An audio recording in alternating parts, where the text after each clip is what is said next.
Bonjour à tous et bienvenue dans une nouvelle vidéo. Aujourd'hui on cuisine, alors on va parler gâteau d'anniversaire de Juliette. Vous avez été très nombreux à me le demander. Donc je me suis basée sur une recette du livre de Chelsea du pâtissier. Le gâteau ressemblera à ça. Donc le gâteau c'est le layer cake. Moi j'ai pas pris les parfums qui étaient dessus. En fait j'ai juste fait le biscuit vanille. Donc avec ces ingrédients là que je vous remettrai en dessous dans la vidéo. Et du coup la recette du biscuit. Tout le reste j'ai fait à ma façon et avec mes couleurs. Il y a juste ça que j'ai gardé. Alors, pour les ingrédients, vous allez avoir besoin de 565 g de farine, une cuillère et demie à soupe de levure chimique, une cuillère et demie à soupe de sel également, 340 g de beurre, 6 œufs entiers. Au niveau du sucre, normalement, il faut 500 g dans la recette. Moi, personnellement, j'en ai mis que 300 parce que dans mon gâteau, j'allais mettre de la pâte à tartiner qui est quand même très sucrée.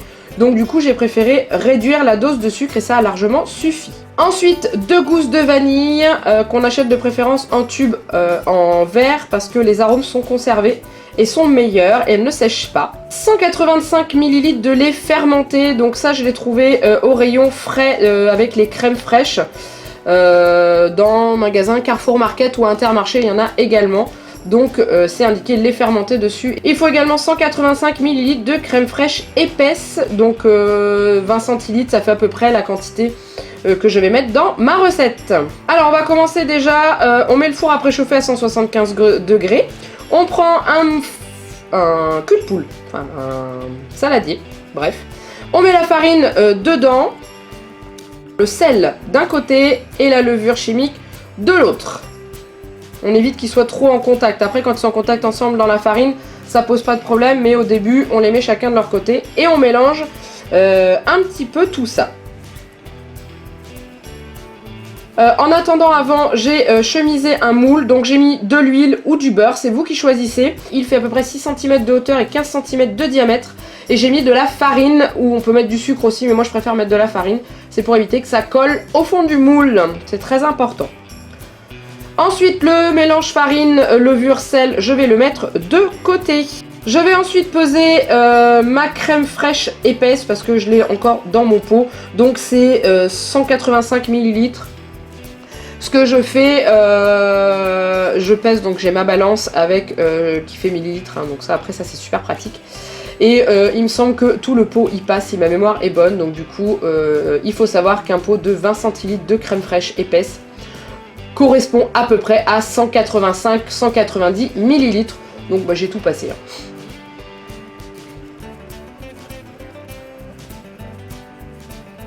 Voilà, donc il y a exactement 186 ml. Donc vous voyez, c'est parfait. Et ensuite, dedans, je rajoute le lait fermenté. Et je vais mélanger tout ça ensemble.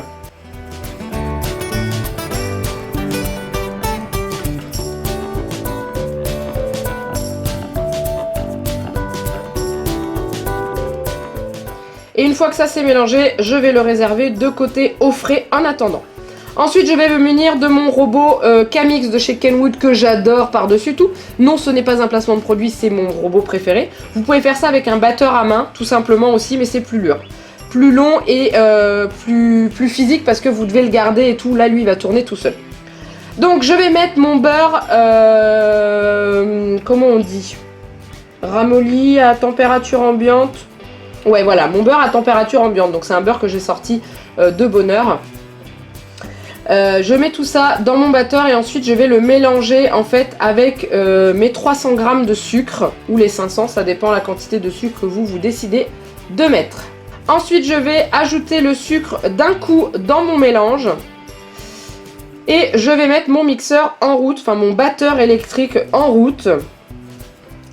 Et ça, il va falloir que ça se mélange pendant 6 minutes. Donc soit vous prenez un minuteur, soit vous prenez votre téléphone portable, vous avez un minuteur dessus. Ou autrement la montre, hein, on n'est pas à la seconde près. Donc je mets en vitesse moyenne à peu près. Donc c'est à dire que moi j'ai 9 vitesses sur mon robot, je l'ai mis à la vitesse 5. Pendant que mon robot fait le mélange, je vais m'occuper de mes gousses de vanille. Je vais enlever les graines qui se trouvent à l'intérieur. Alors déjà j'aplatis mes gousses avec le côté du couteau qui ne coupe pas en fait. Et ensuite j'enlève les bouts de ma gousse, je l'ouvre et je vais gratter les grains à l'intérieur tout simplement. Donc là, cette fois-ci, je n'ai pas une gousse archi sèche par rapport à la dernière fois. Et je vais garder ces grains et ils vont aller dans la préparation de la pâte à gâteau qui est actuellement en train de se mélanger.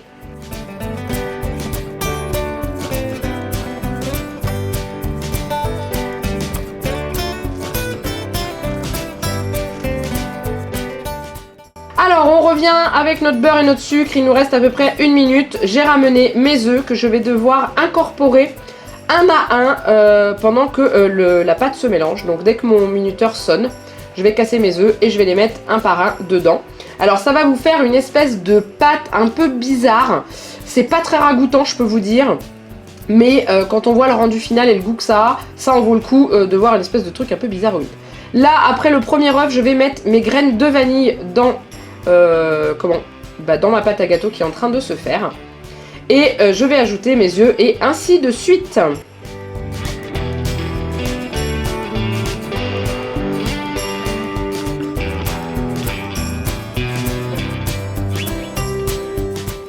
Alors après, une fois qu'on a ajouté les œufs, on laisse encore le batteur agir pendant 4 minutes avant de venir incorporer le reste des ingrédients. Donc déjà ça mousse un petit peu, voilà, il reste plus que 10 secondes et ça mousse un petit peu, mais ça fait un espèce de mélange granuleux, pas très appétissant, mais qui va tout de suite se rendre mieux avec la farine et le reste. Donc là je viens ajouter ma farine, donc je vais ajouter 1/3 de ma farine et je prends également le mélange lait fermenté crème fraîche épaisse. Donc j'ajoute 1/3 de ma farine dans mon mélange. Donc là vous allez voir un petit peu l'état du mélange qui est vraiment pas très appétissant. Je me suis demandé au début si je m'étais pas trompée. Donc du coup là j'ajoute 1/3 de ma farine et je vais ajouter la moitié de mon mélange lait fermenté crème fraîche épaisse.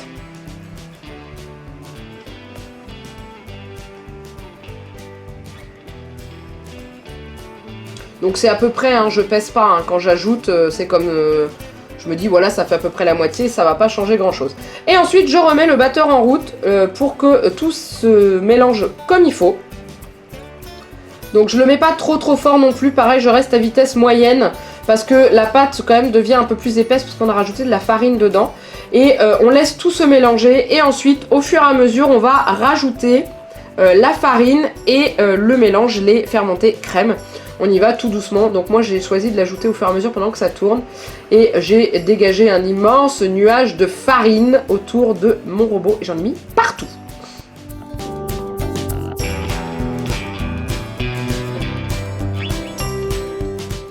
Alors ensuite il me reste encore un petit peu de farine et je vais finir d'ajouter le mélange, donc les fermentés crème, pour assouplir un petit peu la pâte parce que je voyais que mon batteur avait un petit peu de mal à suivre au niveau du mélange.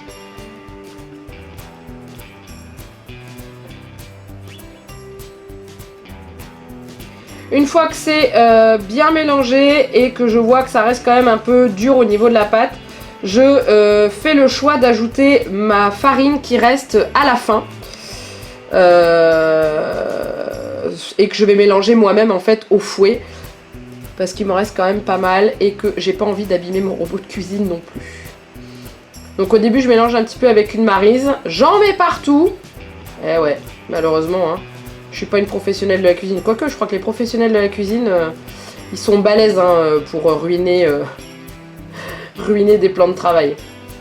Et moi, j'ai pas de place dans ma cuisine et c'est ça qui m'énerve. Donc je commence à bien mélanger avec la maryse. Donc la maryse, c'est l'espèce de cuillère spatule que j'utilise qui décolle facilement des bords la pâte. Et après, je vais terminer avec un bon coup de fouet pour qu'il n'y ait pas de grumeaux, parce qu'une pâte avec des grumeaux, c'est pas bon.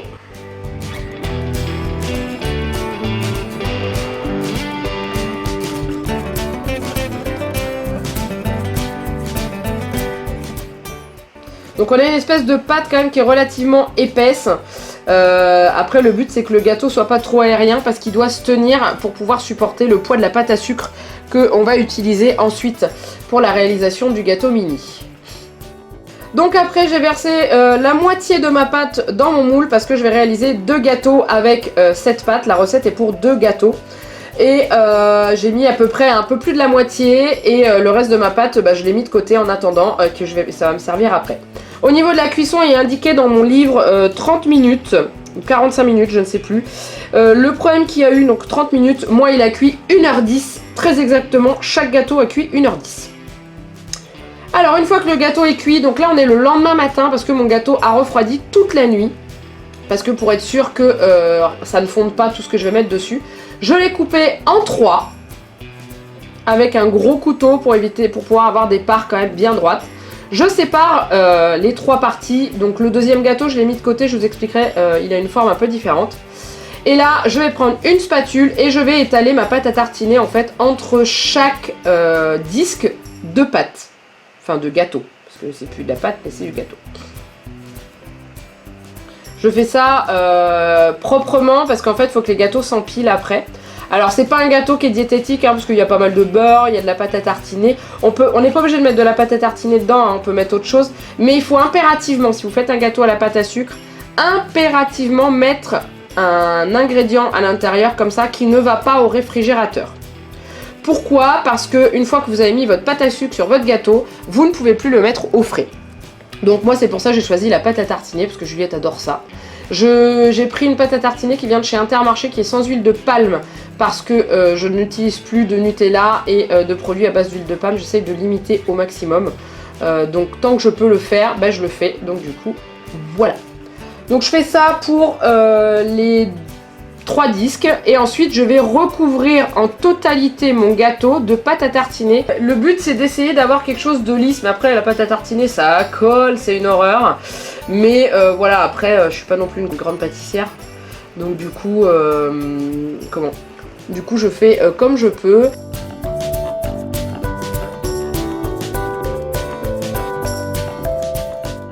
Mais en gros voilà, une fois qu'il est recouvert, ça donne ça.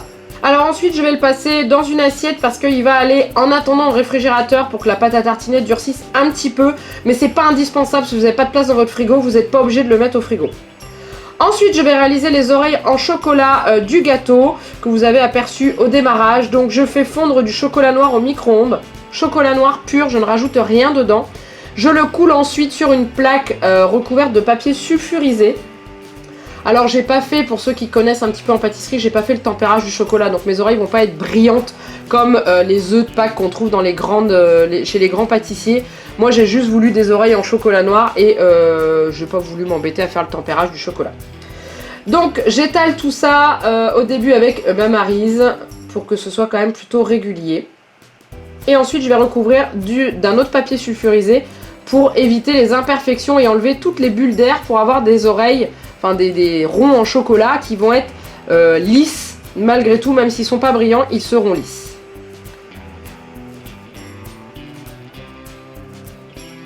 Il ne faut pas qu'ils soient trop épais non plus. Ensuite je vais prendre un emporte-pièce rond qui correspond à peu près à la taille, ça doit faire 10 cm je pense, 10-12 cm en diamètre, et je vais marquer l'emplacement de mes oreilles sur le chocolat qui est fondu. Voilà, je regarde si c'est bien positionné tout. Et je vais mettre ça au réfrigérateur. Là, c'est indispensable pour que le chocolat durcisse. On arrive au deuxième gâteau. Comme vous pouvez voir, il est beaucoup plus petit que le premier parce que je l'ai tout simplement coupé pour qu'il aille au-dessus du premier gâteau. Et du coup, je voulais que le diamètre soit moins important. Et je n'avais pas de moule plus petit, donc j'ai coupé. Et vous inquiétez pas, les chutes, on les a mangées. Et je refais exactement la même chose qu'avec le premier gâteau, c'est-à-dire que je vais recouvrir chaque disque de gâteau de pâte à tartiner. Et je vais recouvrir mon gâteau en intégralité également pour qu'il soit couvert de chocolat et qu'il soit bien lisse pour accueillir la pâte à sucre. Et ce gâteau là pareil, si vous avez de la place dans votre frigo, mettez-le au frigo, autrement vous le posez à un endroit où il peut patienter. Mais voilà. Alors ensuite on va passer aux techniques entre guillemets, on va prendre de la pâte à sucre. Donc j'ai acheté de la rouge de la marque Reine Chaud. Je vous mettrai le lien en dessous de la vidéo. J'utilise des gants également pour pas salir la pâte blanche, du papier sulfurisé, et je vais faire le gâteau comme vous venez de le voir. Donc pour le rouge j'ai pris un pain de 500 grammes. En fait sur le site où j'ai commandé il y a à peu près la quantité de pâte à sucre qu'il vous faut suivant le diamètre de votre gâteau. Donc du coup j'ai pris 500 grammes. Je la déballe et je vais la mettre sur du papier sulfurisé pour que ça ne colle pas, parce que normalement il faut utiliser du sucre glace et moi j'en utilise pas parce que je trouve que c'est quand même assez sucré et que c'est pas la peine de rajouter. Donc là, je vais me battre avec mon pain de pâte à sucre pour pouvoir l'aplatir. Vous allez voir quelle galère c'est parce que du coup, j'utilise du papier sulfurisé. Le papier sulfurisé, ça glisse. Donc j'étale tant bien que mal ma pâte pour en obtenir un grand cercle ou un grand carré pour pouvoir ensuite le mettre sur mon gâteau. Et vous moquez pas, oui, je galère.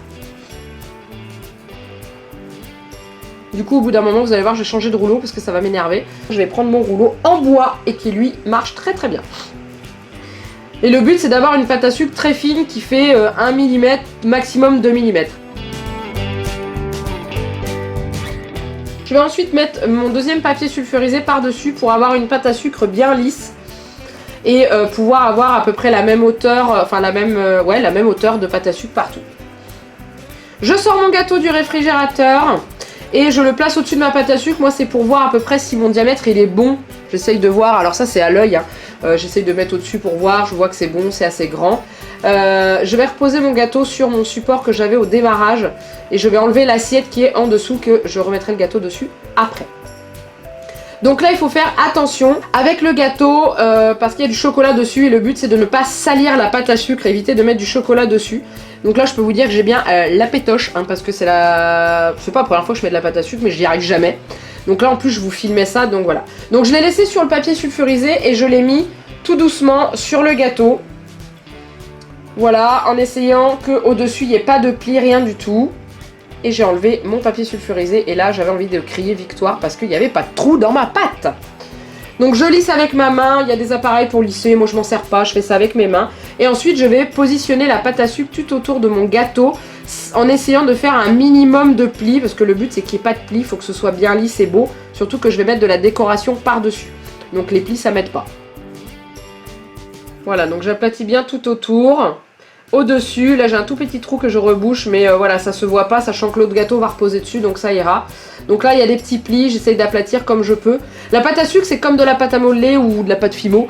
Plus de la pâte Fimo au niveau de la dureté, ça fait plus ça. Et du coup, voilà, faut manipuler, faut modeler avec ça. Ensuite, je vais prendre un couteau et je vais découper le surplus de pâte qu'il y a autour de mon gâteau.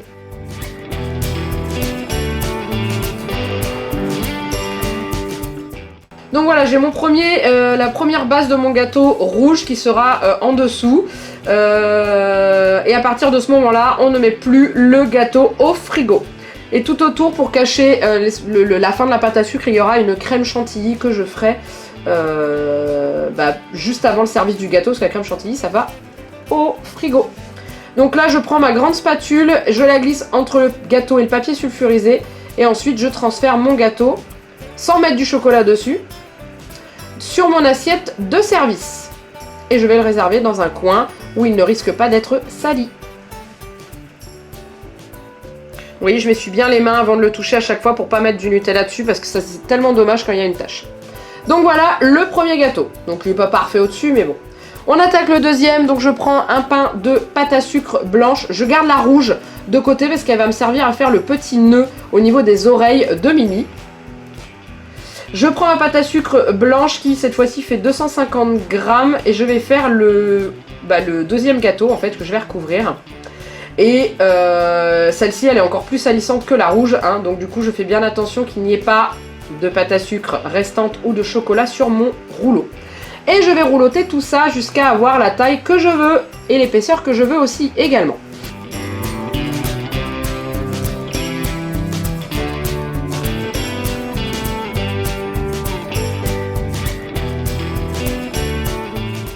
Je vais ensuite recouvrir mon gâteau avec la pâte à sucre blanche comme j'ai fait pour la rouge. Et là vraiment je fais très attention de ne pas mettre de chocolat dessus parce que vous pouvez pas l'enlever en fait. Une fois qu'il y a une tache sur votre pâte à sucre, ça s'en va pas. Et je fais la même chose que pour la pâte à sucre rouge. J'essaye de pas faire trop de plis, mais c'est vrai que c'est pas très facile à faire. Mais on se débrouille comme on peut. Donc là regardez, j'ai une tache sur le doigt. Et j'ai eu de la chance de ne pas en mettre partout parce que c'était limite.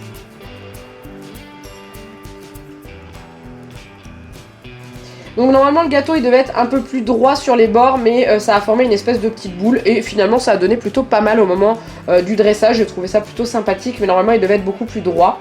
Idéalement c'est d'avoir un moule à la taille que je vous ai donné au début et un plus petit, comme ça au moins vous êtes sûr d'avoir votre gâteau nickel. Et donc là je fais pareil, donc c'est à dire que je vais aller couper ensuite le surplus de pâte avec un couteau. Et je vérifie bien entendu que mon couteau soit bien propre et ne soit pas couvert de chocolat.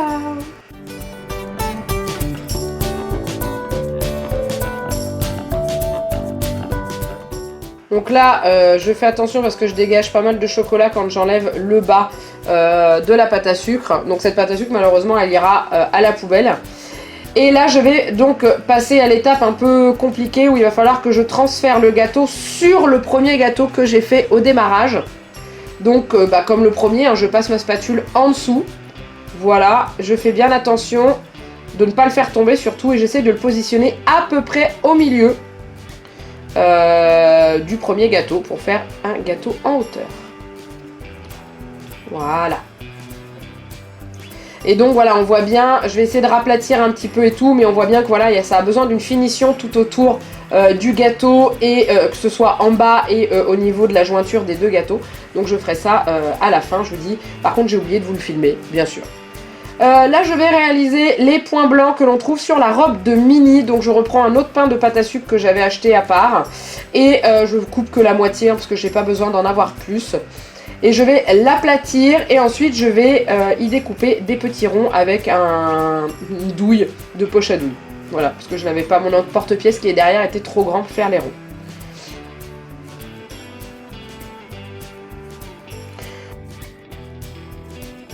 Alors, une fois que j'ai terminé, j'enlève le contour qui me servira à rien. Et ensuite, je vais aller coller ça sur le gâteau. Alors, pour coller de la pâte à sucre sur de la pâte à sucre, on utilise de l'eau, tout simplement. Ça fait fondre un petit peu le sucre qui se trouve dans la pâte à sucre. Et résultat des courses, eh bien, ça colle très très bien. En fait, ça se fond ensemble, en fait. Donc, je fais ça avec mon doigt. Hein. Mes mains sont propres, hein, bien sûr, parce que je les lave sans arrêt. Pour éviter d'avoir du chocolat. Et je fais tout le gâteau, je fais une ligne et ensuite j'en fais une autre en dessous.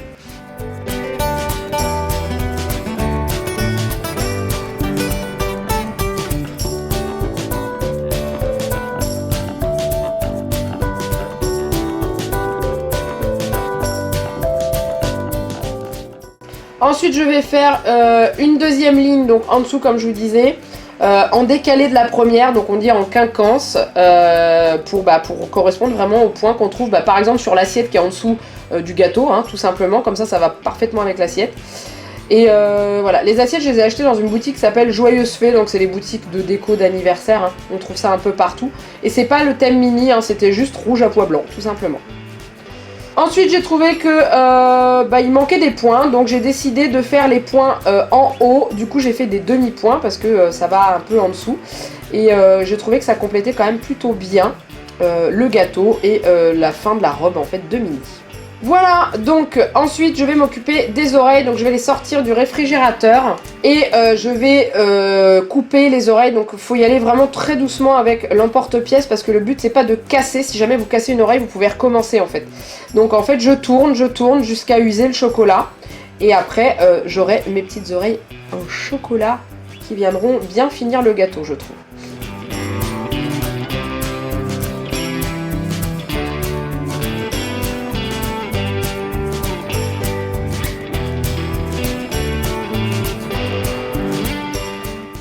Donc il était bien résistant avec moi le chocolat. Je peux vous dire qu'il avait décidé qu'il voulait pas se couper et qu'il voulait pas faire les oreilles.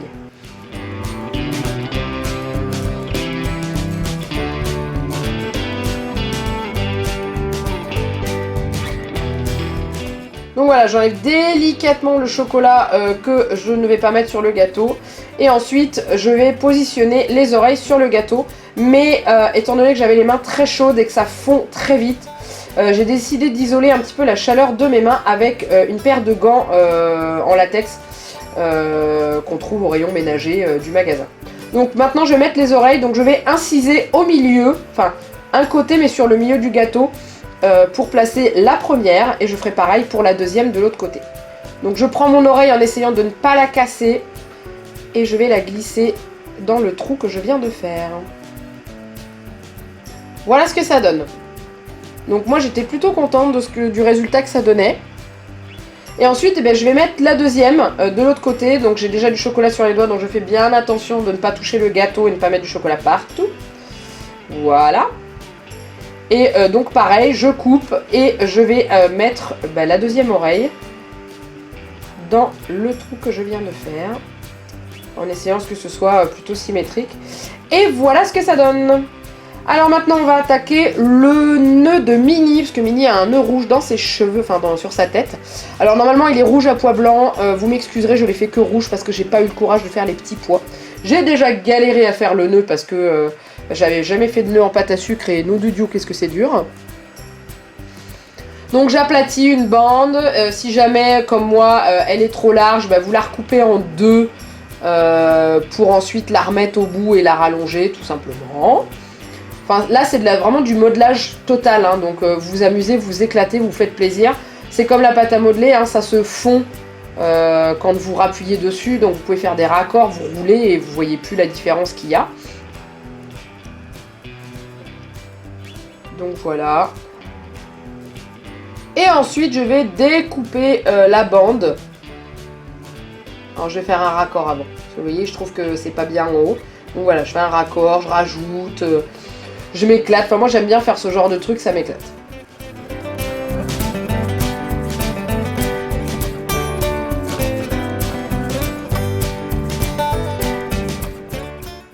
Alors ensuite, j'aplatis un tout petit peu avec mon gros rouleau parce que j'avais les traces du petit rouleau qui apparaissaient. Après vous n'êtes pas obligé d'avoir un petit rouleau en bois comme moi, hein. C'est parce que moi j'ai dans mes tiroirs donc je m'en sers.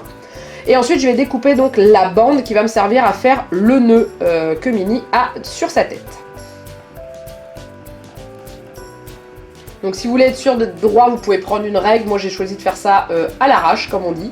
C'était plutôt droit, ça va. Puis comme c'est pour un nœud, c'est pas grave si c'est un petit peu tordu, ça ne se voit pas. Donc on fait quand même une bande assez large parce que faut que le nœud il soit quand même assez imposant vu que les oreilles sont quand même relativement grandes. On n'y va pas dans le minimalisme. Hein. Donc ensuite je pose mon nœud dans le bon sens et je vais faire, ma bande et je vais faire mon nœud. Donc je fais une boucle et je serre un petit peu pour faire la façon un petit peu plissée du nœud. Voilà. J'essaye de mettre une forme en fait au niveau de la boucle du nœud pour que ce soit un peu rond parce qu'un nœud c'est quand même comme ça et j'étais pas sûre que ça tienne bien et ça a plutôt bien tenu. Et ensuite, je vais faire je vais cacher le milieu du nœud en fait.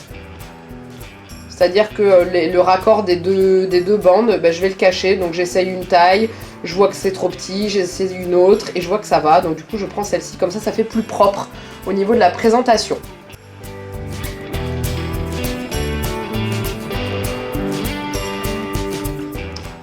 Voilà le petit nœud et donc du coup on va le mettre sur le gâteau. Alors eux ils le mettent au centre sur le gâteau que j'avais trouvé, moi j'ai décidé de le mettre sur le côté.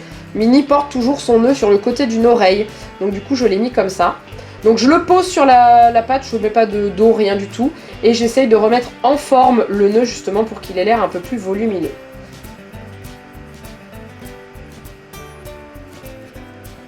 Voilà.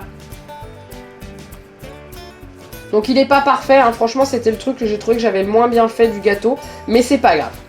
Et voilà le gâteau terminé en attendant le service. Donc au moment du service je vais y mettre de la crème chantilly tout autour. Je l'ai réalisé avec moitié mascarpone, moitié crème liquide entière que j'ai montée tout simplement et que j'ai mis comme ceci. Donc voilà ce gâteau, cette vidéo est terminée, j'espère que ça vous a plu. N'hésitez pas à mettre vos questions en dessous de la vidéo si jamais vous en avez. Moi je vais mettre toutes les informations en barre d'infos. J'espère en tout cas que ça vous a plu. Moi je vois que ça a énormément plu à Juliette, elle a adoré son gâteau. Elle voulait déjà d'ailleurs que je ne le coupe pas quand on l'a amené. Voilà, au niveau de la chantilly, de ce que je vous ai pas dit, vous mettez un tout petit peu de sucre mais pas trop parce que votre gâteau est déjà bien sucré, donc évitez de trop sucrer votre chantilly. Je vous mettrai les ingrédients en dessous et l'explication rapide pour la faire. C'est très simple, vous verrez. Mais j'ai complètement zappé de vous la filmer parce que on est dans le speed hein, en général quand, quand on monte la chantilly juste avant le service, on est dans le speed. Donc voilà, donc comme d'habitude, si la vidéo ne vous a plu, n'hésitez pas à la liker, à vous abonner à la chaîne, vous serez bien entendu les bienvenus, et à mettre des commentaires parce que j'adore vous lire, je vous le dis à chaque fois, vous devez en avoir marre, mais c'est pas grave. En attendant, il me reste plus qu'à vous faire plein de gros bisous, et de vous dire à très bientôt pour une prochaine vidéo. Bye bye!